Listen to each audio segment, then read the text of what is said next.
أعوذ بالله من الشيطان الرجيم. بسم الله الرحمن الرحيم. الحمد لله رب العالمين بارئ الخلائق أجمعين باعث الأنبياء والمرسلين، ثم الصلاة والسلام على خير خلقه العبد المؤيد والرسول المسدد حبيب إله العالمين أبي القاسم المصطفى محمد.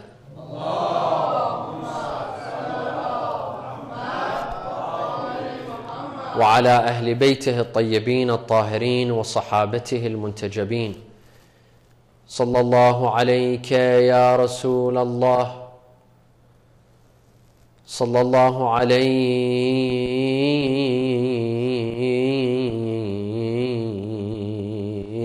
يا سيدي ويا مولاي يا أبا عبد الله، يا رحمة الله الواسعة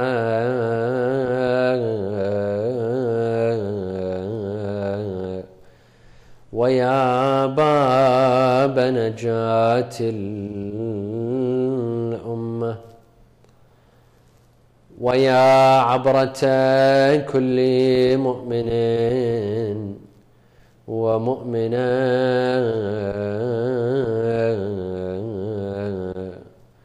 يا مظلوم يا شهيد يا غريب كربلاء. يا ليتنا يا ليتنا كنا معكم سادتي فنفوز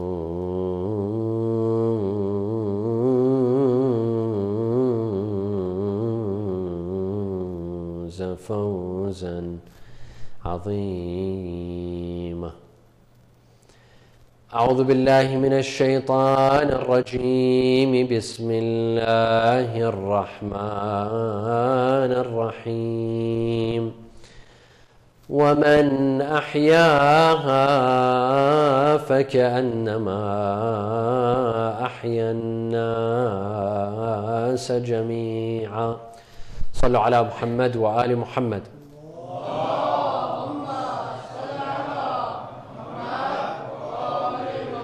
A second for the love of Imams al-Hassan wal-Hussein.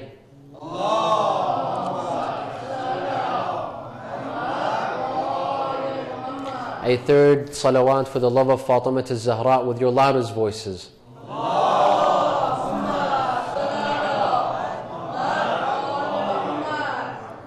We are taught ever since we are children by our parents, in the community, in the society that we live in, that one of the most prestigious jobs to have as an adult is to become a doctor.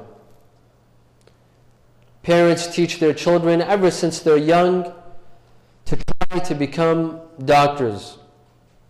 And being a doctor is a dream for many youth, especially children as they grow up. Their dream is to become doctors. Some, as they grow older, they pursue this dream and they apply to medical schools and they get accepted and they study for many years. In the United States of America, you have to study for a minimum of 10 years. Of course, in Europe, it's a bit less, up to maybe 5 years or 6 years. But in the United States of America, I don't know about here in Canada, you have to study for at least 10 years in order to become a doctor. And these 10 years are extremely strenuous.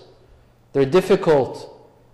You spend these entire 10 years studying, reading, sleepless nights, not a lot of fun.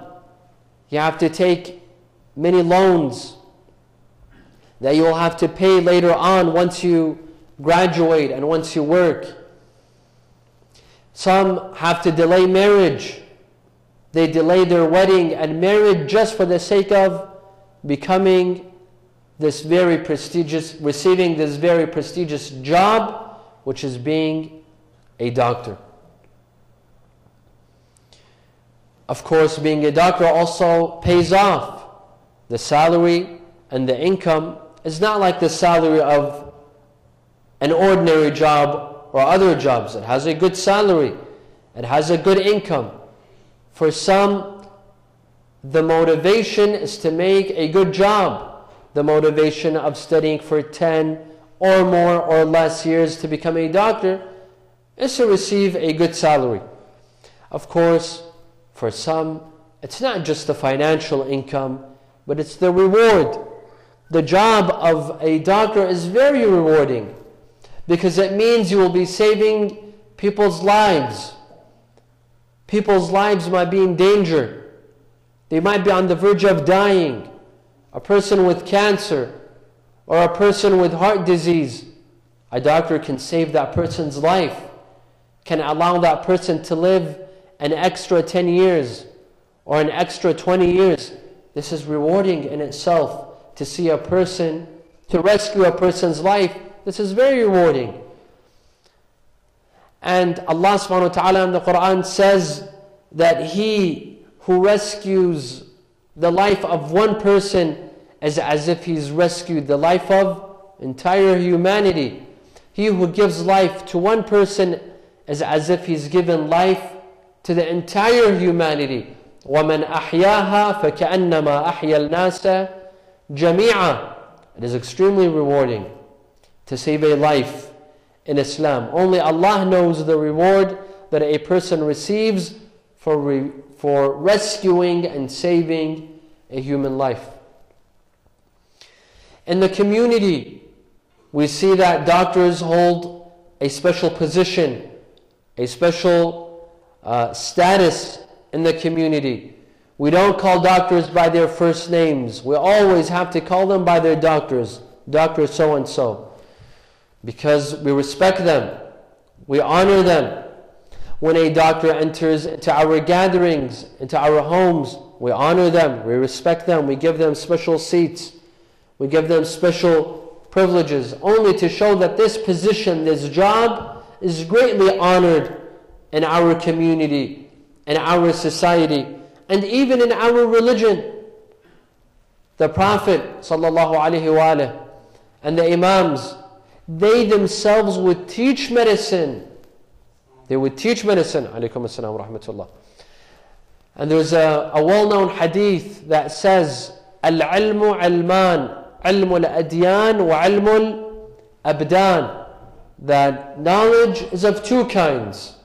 The knowledge of religion and the knowledge of our bodies. Meaning, the knowledge of our bodies means the knowledge of science. The science of medicine, the knowledge of medicine, of curing our bodies. The Ahlul Bayt emphasized on the science of medicine. They themselves would teach medicine. That is why today we have in Islamic science, we have a special science called Tibbul A'imma, the medicine of the Imams. Rasulullah would teach medicine. Amir al-Mu'mineen would teach medicine. Imam al-Sadiq would teach medicine. Al-Imam al-Rada would teach medicine. All of our science, all of our Imams taught the science of medicine. They would teach how to cure. For every ailment, for every disease, virus, sickness, and illness, they had a cure. They had a medicine. Unfortunately, today, I see that there are some that question and debate the medicine of the Imams. They say that this is not divinely inspired.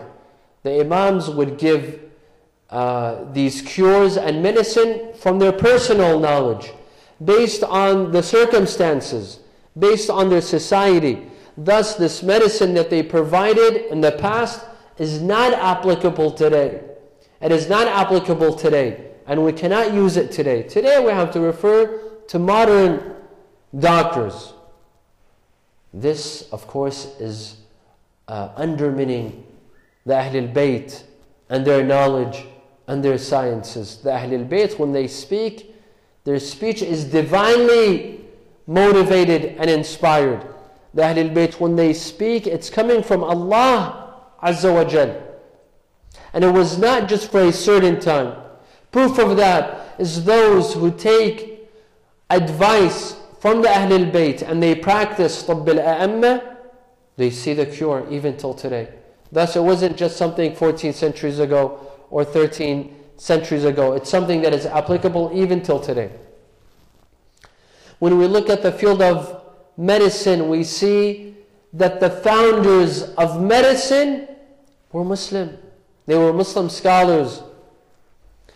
Ibn Sina had a book called Al-Qanun fi al-Tibb, the canon on medicine. This book was taught in European universities for 400 years. When Western civilization expanded and advanced, they advanced on the achievement of Muslim scholars and the achievement of the Islamic civilization, the Islamic world. The Western civilization, Europe, was benefiting in the field of medicine from Muslim scholars such as Ibn Sina, Ibn Rushd, and others. Today, there's hundreds of thousands of Muslim physicians and doctors, not only in the Middle East, but in Europe, in America, and Canada. Sallu ala Muhammad wa ala Muhammad.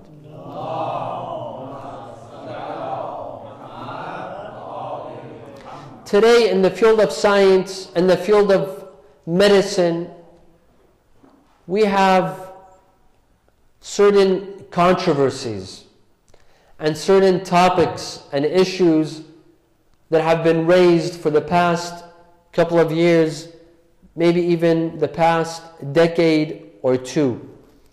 These topics in the field of medicine, known as medical ethics, are extremely controversial, not just among Muslims, but even non-Muslims, even amongst Westerners. These topics are extremely controversial. What are they? What are these topics? What are these issues? What are these concerns? These are medical procedures that have ethical questions, that have been questioned ethically. Are they right? Are they wrong? What should we do in such cases? Thus, tonight, in the next couple of minutes, I'd like to raise awareness regarding these medical, ethical issues, and to see what does Islam say about medical ethics, what does Islam say about these issues, so that perhaps we may reach a conclusion. Muslim doctors need to know these issues, because they are doctors and they will definitely face these controversies and issues, and they need to know what is Islam's stance. Today, we have thousands of Muslim students studying in the West, becoming doctors. They need to know these issues. They need to know where Islam stands from these highly controversial issues, so that they may know where they stand and what position they should take when it comes to these issues. There are some doctors that are only afraid of legal matters. They are afraid of getting into legal trouble, while they don't care about getting into religious trouble. No, these are some issues and controversies that can get you in religious trouble as well. What are they? Let us open our minds and hearts and dwell into the subject tonight. Wa sallu ala Muhammad wa ala Muhammad.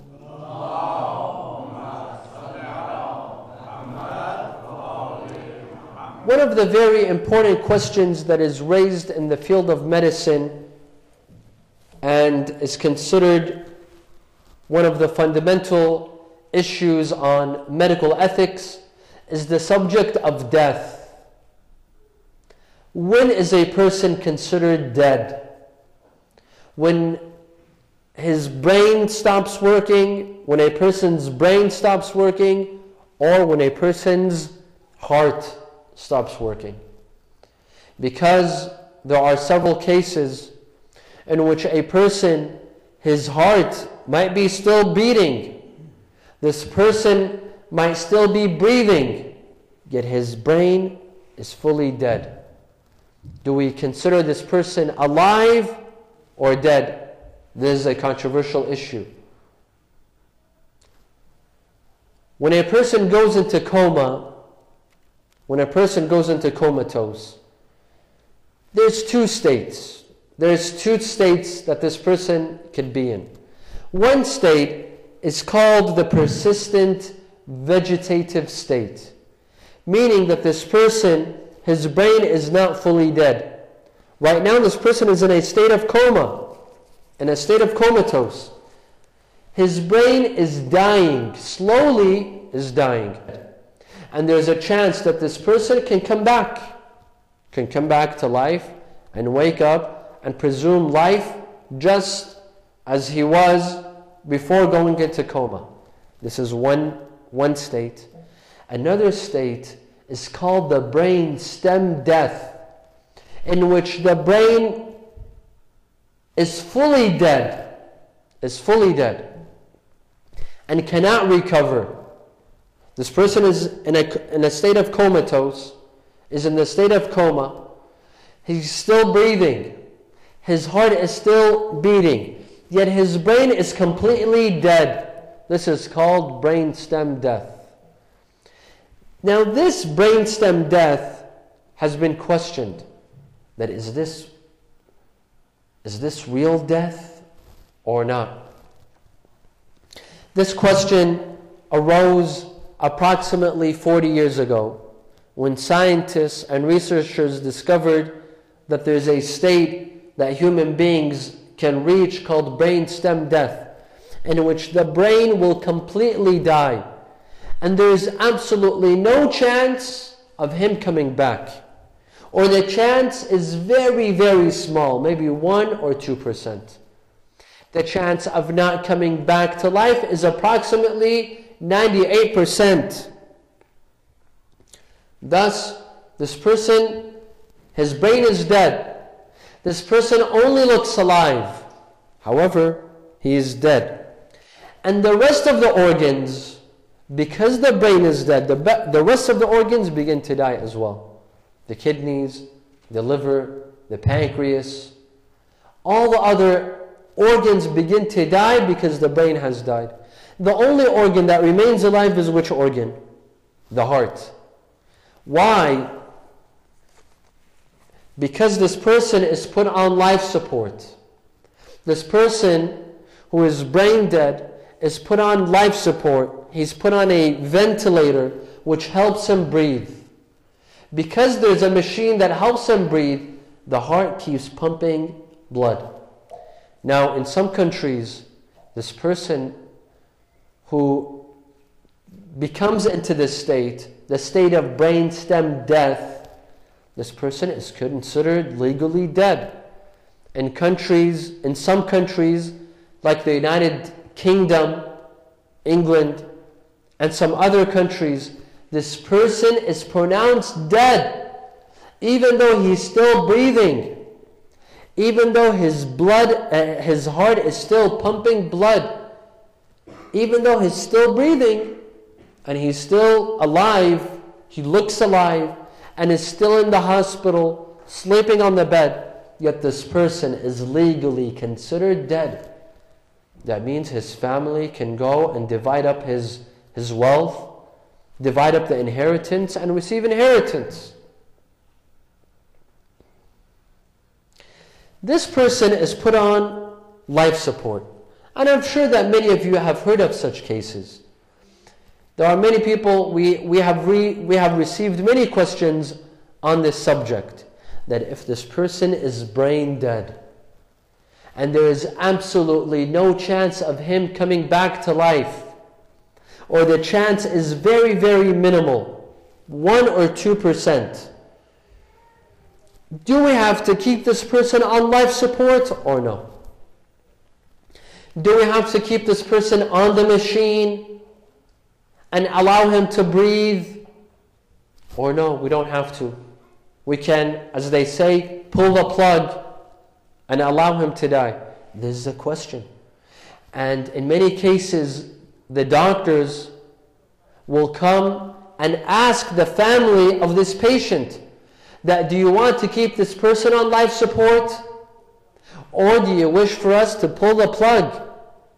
And in many cases, the family members, they have to make a decision.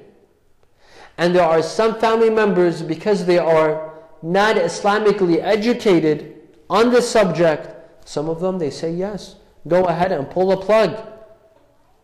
If this person is legally dead, if our relative is legally dead, then you may go ahead and pull the plug. This is one question. Is it allowed to pull the plug on this person who is brain dead but his heart is still alive? This is the first question. Number two, now among the questions that arise is that can we donate this person's organs?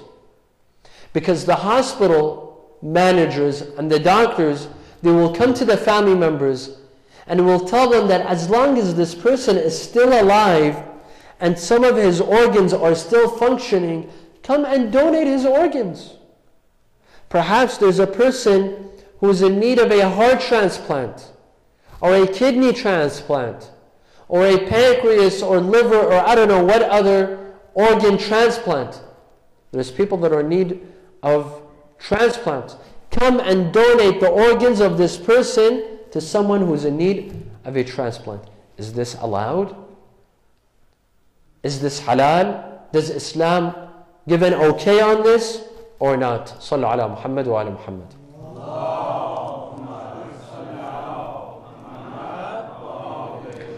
There are some in the Western world, there are some scientists that argue, this is the first opinion, they argue that yes, we should pull the plug.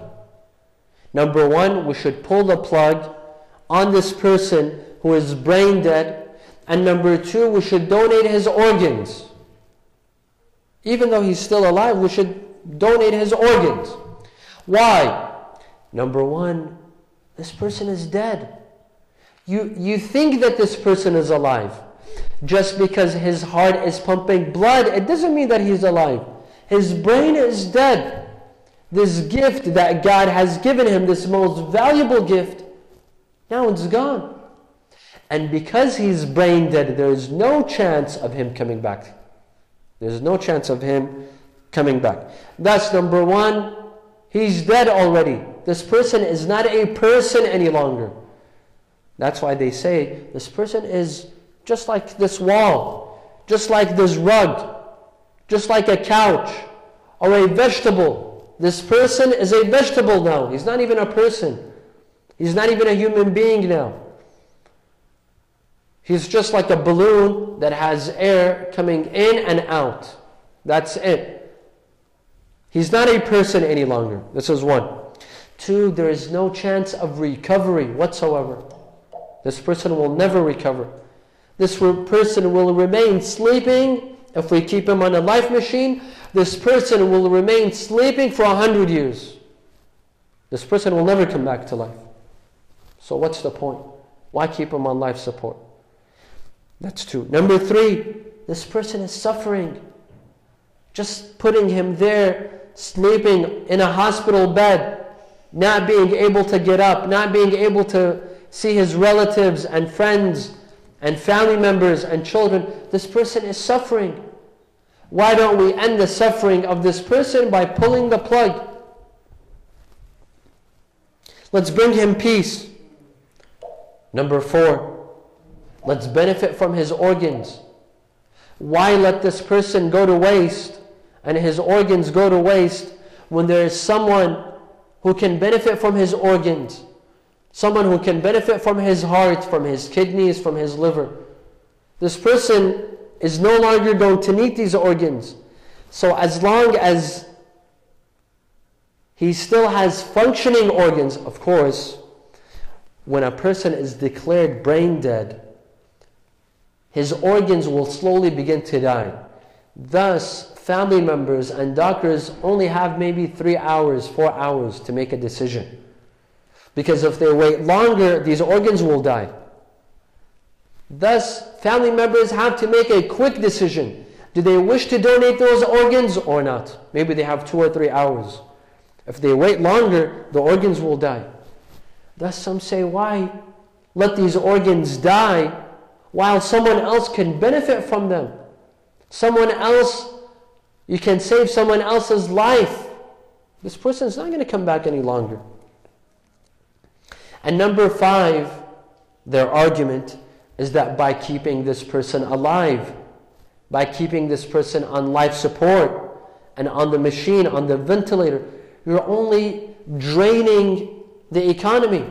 You're draining the resources. You're wasting money. This person is not going to come back to life. You're wasting a lot of money on a person who's not going to come back to life. Instead, use this money on someone else who has a bigger chance of survival. Use this money and resources on someone else who has a chance of living. This is the argument. Of course, for any family to come and tell them that come and pull the plug on your family member, this is very difficult, because that family member looks alive. He's still breathing. He's still sleeping. It's very difficult for that family to come and pull the plug on that relative, or even come and donate his organs. It's a very tough decision.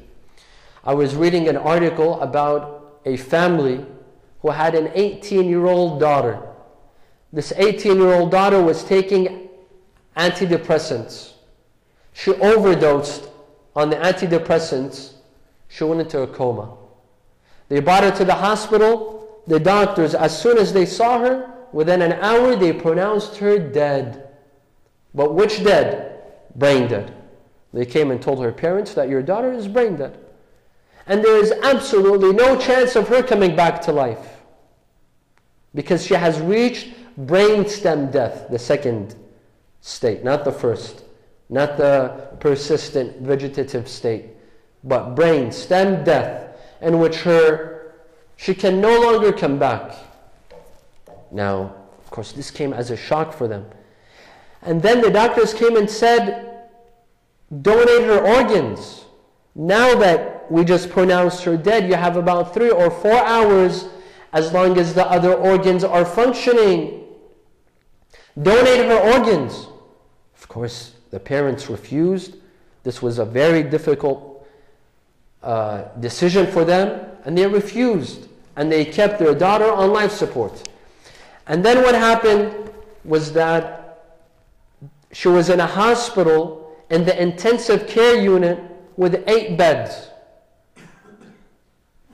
Someone else, another patient, was brought to that hospital who could have survived, who could have lived, but there was no room in the hospital.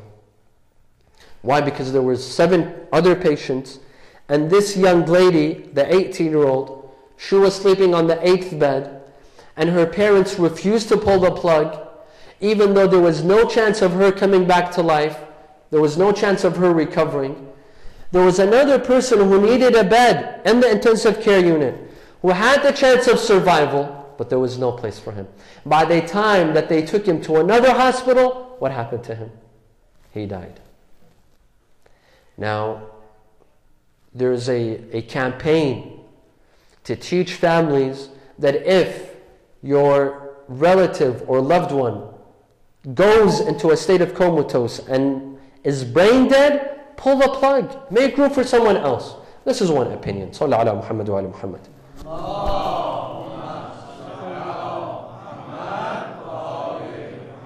The opposing opinion says that, number 1, who are you to take someone's life? Who gave you the authority to take someone's life and to play God? This person is still alive. This person is still in a state of coma and sleeping. Who are you to come and take his life away? Number 2, who said that this patient cannot recover? Who said? How many times do doctors make mistakes? A lot of times. A lot of times a doctor says something and then it turns out to be a mistake.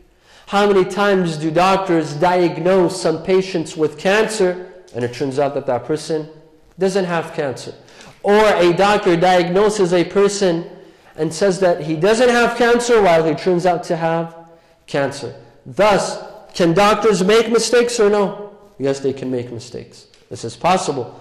Thus, who are you to say that this person will never recover and that we should pull the plug because this person will never recover? No. Science is always evolving. Doctors are always learning something new. Who said that this person cannot recover? And number 3, who said this person is suffering? Who said he's suffering? You're assuming that he's suffering. Perhaps he's sleeping and he's having good dreams. Who are you to say that this person is suffering? Maybe we that are alive now, we are suffering more than this person who is in the state of coma. Now, what does Islam say? Sallu ala Muhammad wa ala Muhammad.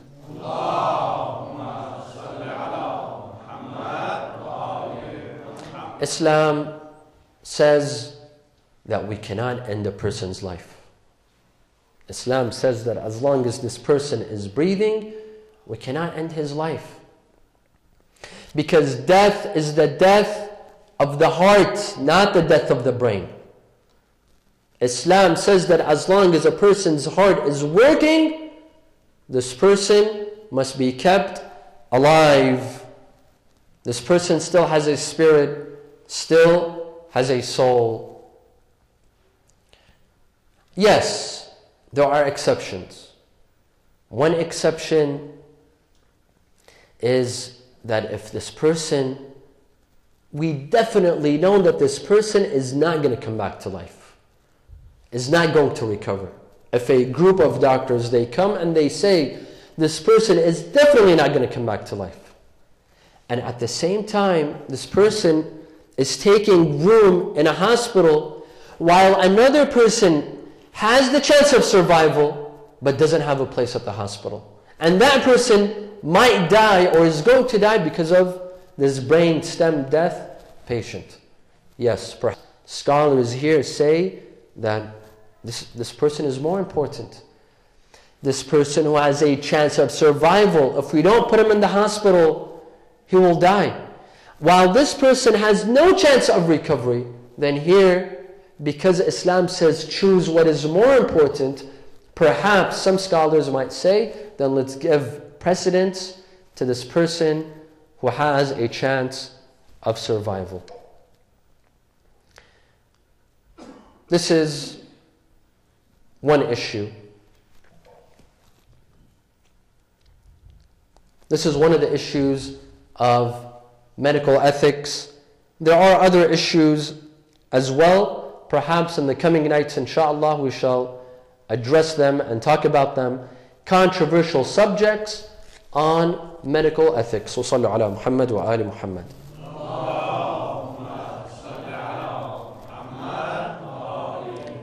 Tonight I'd like to conclude, my dear brothers and sisters, with a special lady, with a special woman, and that is al-Baneen. al-Baneen, the mother of Abu al-Fadl al-Abbas, who played a very major role in Karbala. Even though she was not in Karbala, al-Baneen played a major role. She had 4 sons. She had 4 of her children in Karbala who supported Imam Hussein and who fought with Imam Hussein alayhi salam. Baneen gave 4 of her sons. When the caravan of Imam Hussein came back from Karbala to Medina, a man by the name of Bishr, he came out and he started saying, "Ya ahla Yathrib la muqama lakum biha, qutil al-Husayn fa admu'i midraru." Oh, the people of Yathrib, come out. There is no room for you to stay in Medina anymore. The grandson of Rasulullah has been killed. The people of Medina, they came out asking for their loved ones, for the deceased, for the dead. One of those who came out was Baneen. al-Baneen alayhi salam, she came out and she asked Bishr, she said, Ya Bishr, inform me about my beloved Hussein. Bishr said, subhanallah, this lady has lost 4 of her sons. 4 of her sons. But she asks about Imam al-Hussein. He said, I told her, I offer my condolences, Ya al-Baneen, on the loss of your son, Abdullah. She said, I didn't ask about my son, Abdullah. Tell me about my son, Hussein. He said, I offer my condolences on your son, Ja'far. She said, I didn't ask about Ja'far. I asked about my son, Hussein. He said, I offer my condolences on your son, Uthman. She said, Fida'an lil Hussein, may they be a sacrifice for my son, Hussein. Inform me about my son, Hussein.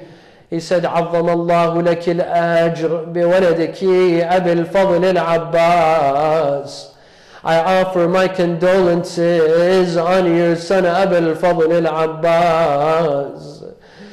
She said, you are damaging my heart, you are breaking my heart. Inform me on my son Hussein. He said, عظم الله لك الأجر. I offer my condolences on your son Hussein. al-Baneen fell on the ground. She started saying, Wa waladah wa Husayna. al-Baneen would come to Baqi'. In Baqi' she had 4 graves, 4 figurative graves for her sons, because she could not come to Karbala. She had made 4 graves for her sons in Baqi'. She would come sit on their graves from morning till night, crying for her sons. One day, Sayyidah Zainab was sitting in her house, crying for her brothers, not allowing anyone to enter. They heard a knocking on the door. They asked, who is on the door? Who is behind the door? She said, I am part of you. I am also mourning. Sayyidah Zainab said, allow her to come. She is part of us. al-Baneen entered the house. When she saw Sayyidah Zainab, she said, Wa waladah wa Husayna. Sayyidah Zainab returned the shout. She said, Wa akha wa Abbasa. La tad'uwanni wayki al-Baneen. تذكريني باليوث العرين. 4 مثل نسور الرضا قد واصلوا الموت بقطع الوتين. نسألك اللهم وندعوك باسمك العظيم الأعظم الأعز الأجل الأكرم يا الله. اللهم لا تدع لنا ذنبا إلا غفرته، ولا هما إلا فرجته، ولا عيبا إلا سترته، ولا خوفا إلا آمنته، ولا رزقا إلا بسطته، ولا شملا إلا جمعته، ولا مرضا إلا شفيته، ولا غائبا إلا حفظته وأدنيته، ولا حاجة من حوائج الدنيا والآخرة لك فيها رضا ولنا فيها صلاح إلا قضيتها ويسرتها يا أرحم الراحمين. ولأرواح المؤمنين والمؤمنات والعلماء والشهداء نقرأ سورة الفاتحة مع الصلوات.